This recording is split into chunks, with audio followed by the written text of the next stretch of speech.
بسم اللہ الرحمن الرحیم۔ فحاشِ عورت اور فقیر کا واقعہ۔ بغداد کے بازار میں ایک حلوائی صبح صبح اپنی دکان سجا رہا تھا کہ ایک فقیر اس کی دکان کے پاس سے گزرا۔ دکاندار نے کہا کہ بابا جی آؤ کچھ کھا پی لے۔ فقیر بیٹھ گیا تو حلوائی نے گرم گرم دودھ فقیر کو پیش کیا۔ فقیر نے دودھ پی کر اللہ کا شکر ادا کیا اور اس حلوائی کو کہا کہ بھائی تیرا شکریہ، اور یہ کہہ کر فقیر چل پڑا۔ بازار میں ایک فحاشِ عورت اپنے دوست کے ساتھ سیڑھیوں پر بیٹھ کر موسم کی لطف لے رہی تھی۔ ہلکی ہلکی بوندا بوندی ہو رہی تھی جس کی وجہ سے بازار میں کچڑا تھا۔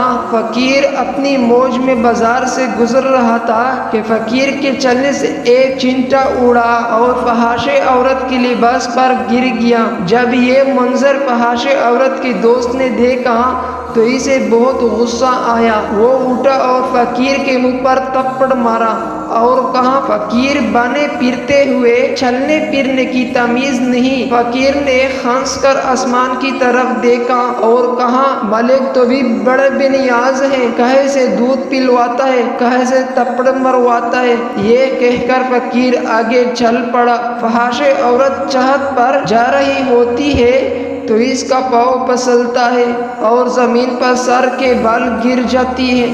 اس کو ایسے شدید چوٹ لگتی ہے کہ موقع پر ہی فوت ہو جاتی ہے۔ شور مچ گیا کہ فقیر نے آسمان کی طرف منہ کر بد دعا دی تھی جس کی وجہ سے یہ جان چلی گئی۔ فقیر ابھی بازار کے دوسرے کنارے تک نہیں پہنچ پایا تھا کہ اس فحاشِ عورت کے دوست نے فقیر کو پکڑ لیا اور کہا کہ بڑے فقیر بننے پھرتے ہو، حوصلہ بھی نہیں رکھتے ہو۔ فقیر نے کہا کہ کیا ہوا؟